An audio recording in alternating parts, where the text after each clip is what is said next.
What's going on, everyone? Today we're going to talk about the various ways of improving your character's strength in Tarisland.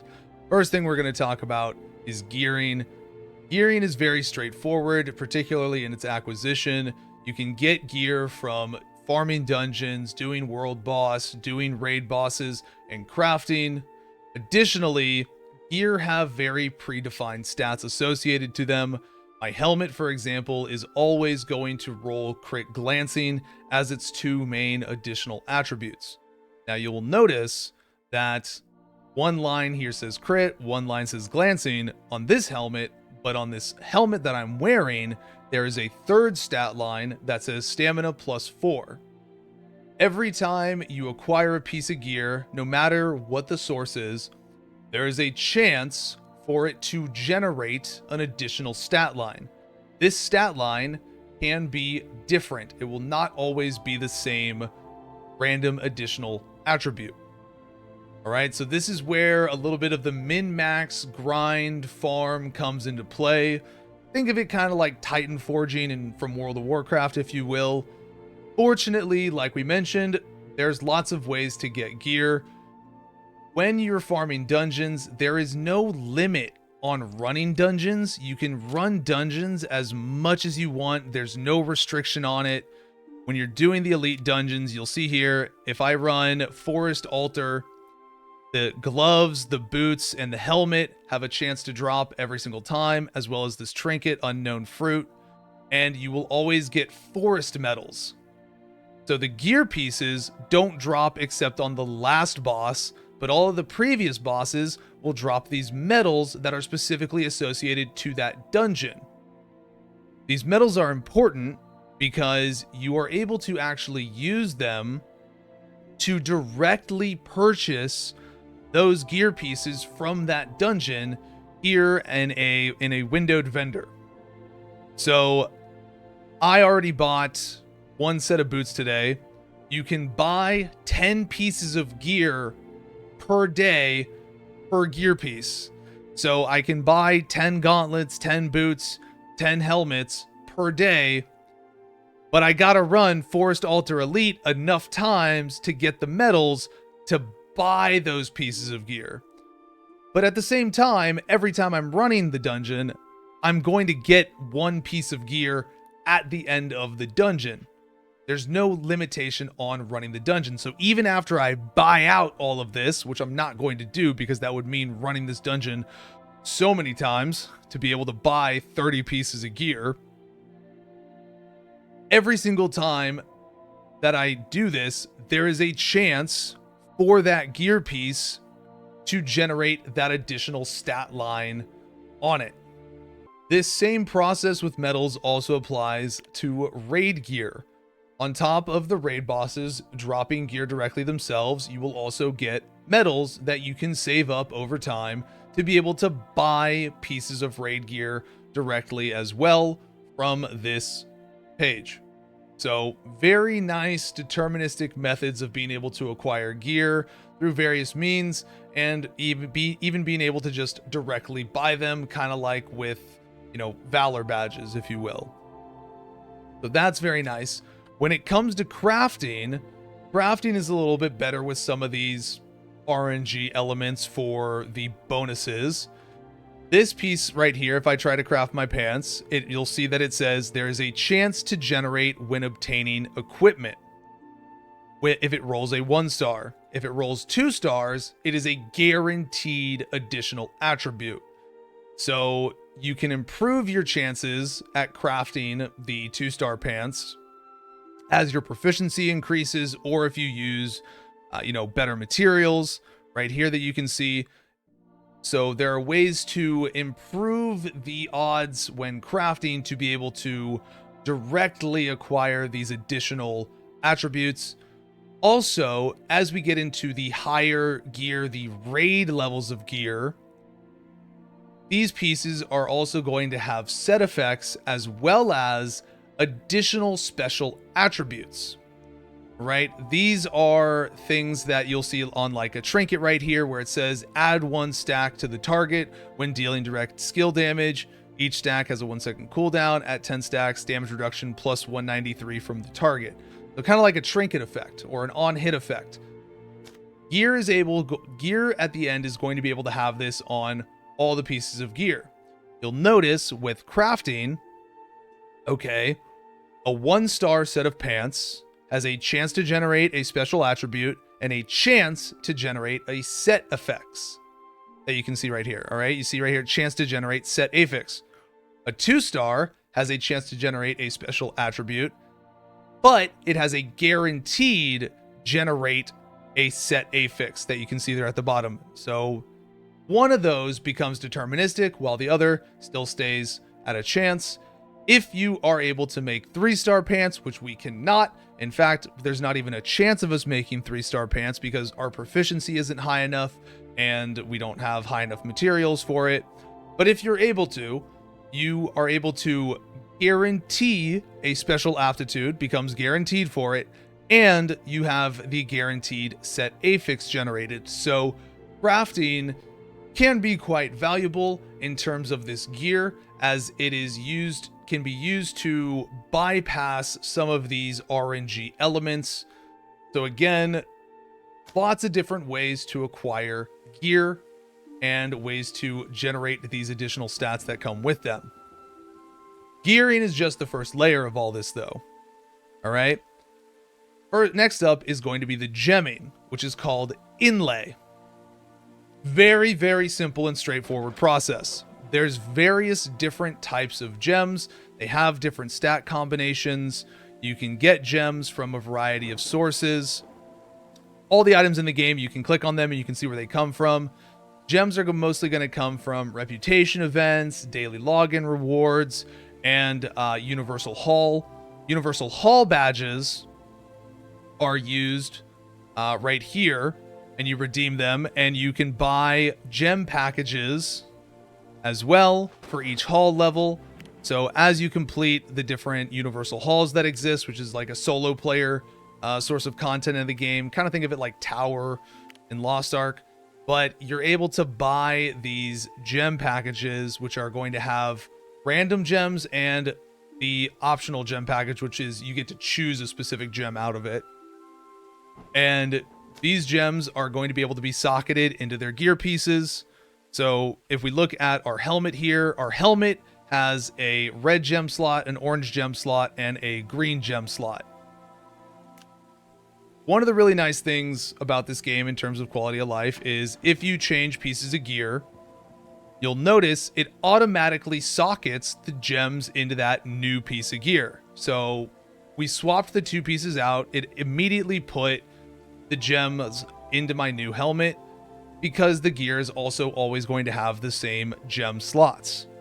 All right. So there we go. We swap it back. Boom. Our gems are back in it. Fantastic.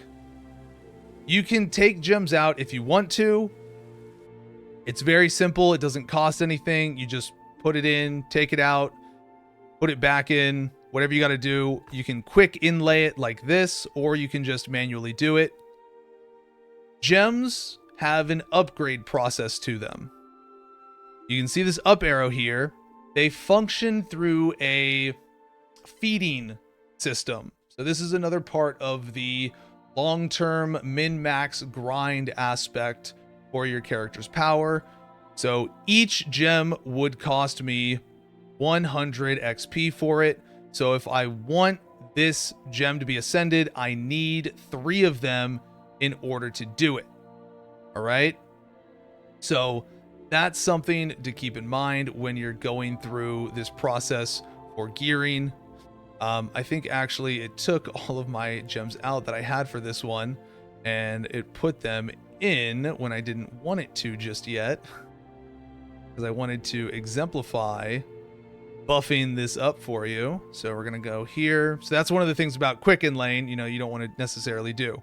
So we're going to put this in here and we're going to feed it 3 of the same gem. It has to be the same gem.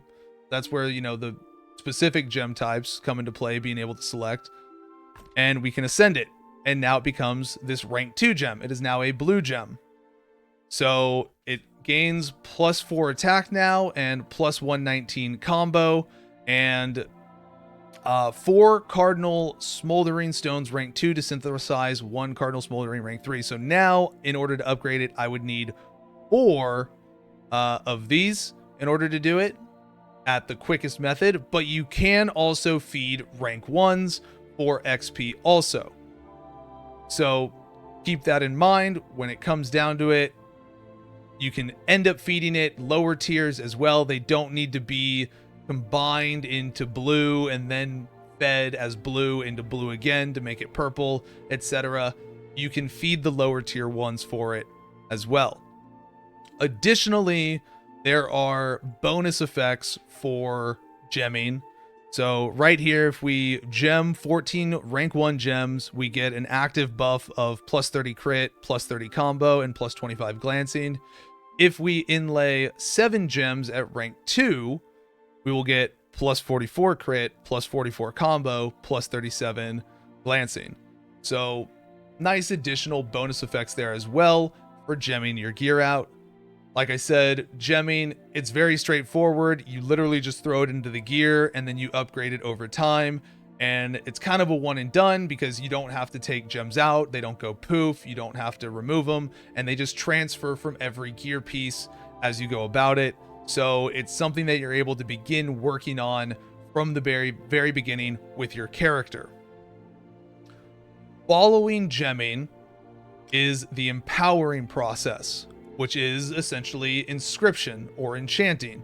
When I say enchanting, I don't mean Lost Ark enchanting, where there's a chance for your gear to downgrade, or not downgrade, but fail, or enchanting in BDO where your gear can go poof. Nothing like that.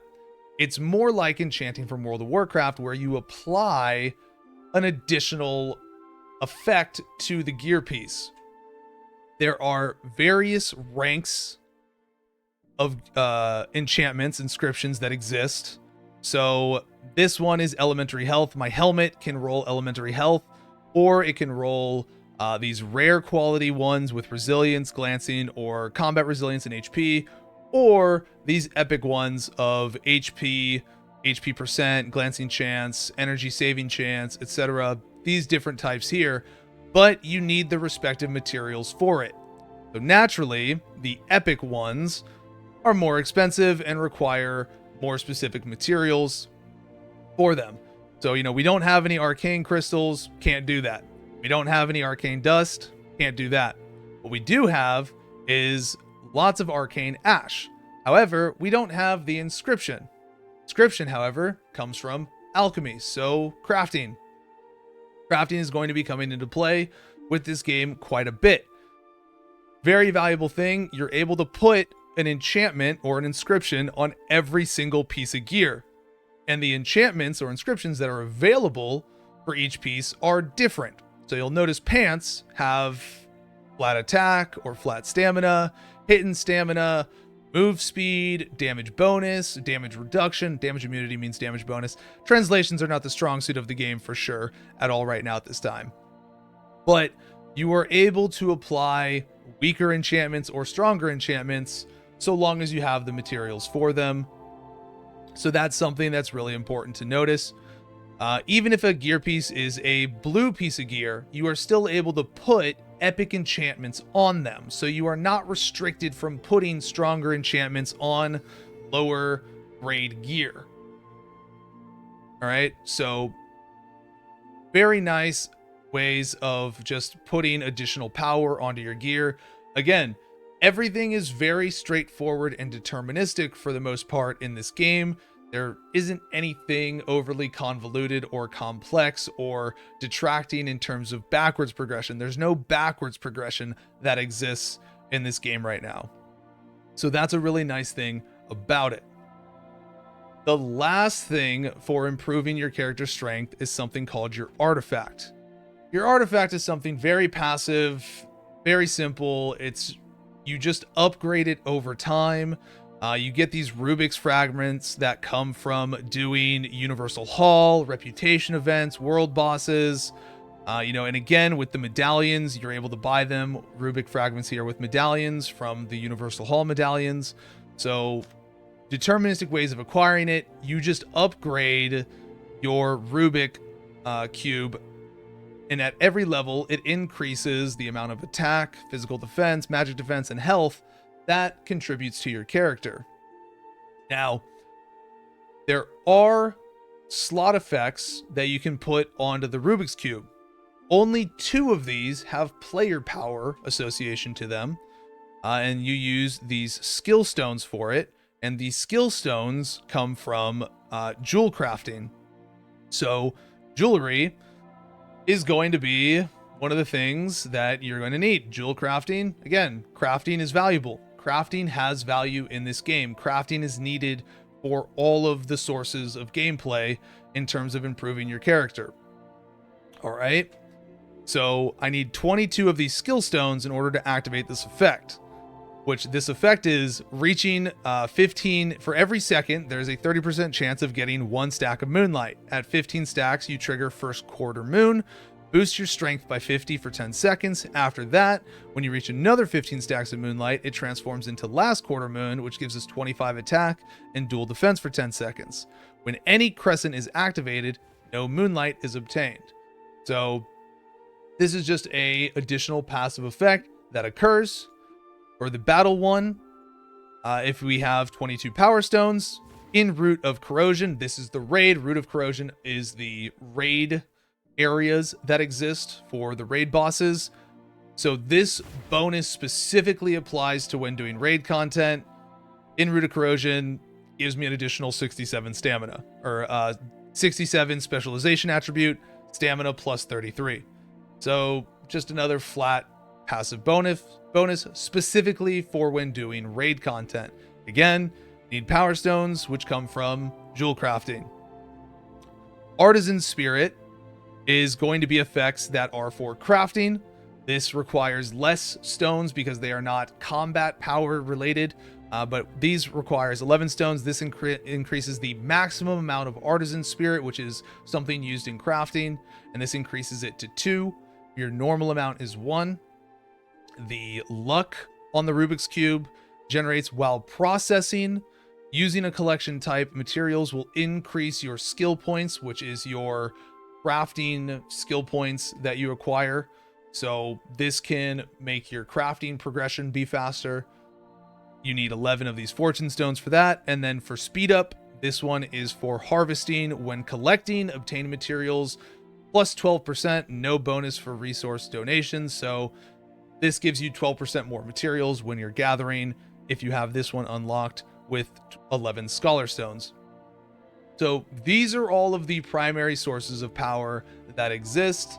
There is also, alchemy for making potions to give you temporary buffs, as well as making stronger consumables for, attack increase, defense increase, whatever like that. Standard raid consumables that do exist. But in terms of gear and farmable power, these are the primary methods that exist in Tarisland. They are all very straightforward and deterministic in their acquisition and their upgrading. Again, there is no backward progression that exists at this time. But if you want to min-max, you still have to invest your time into progressing your gear, rolling the stats that you want from the RNG attributes or from crafting, and putting in the time for crafting because it does take time, as well as just getting all your gems upgraded and doing all the raid content in order to farm all your gear. So nice gearing system that they have in the game. I feel like, personally, I'm really tired of all the RNG stuff and all the Eastern MMOs that keep coming over. As much as I like a lot of Eastern MMOs, I'm tired of their gearing systems.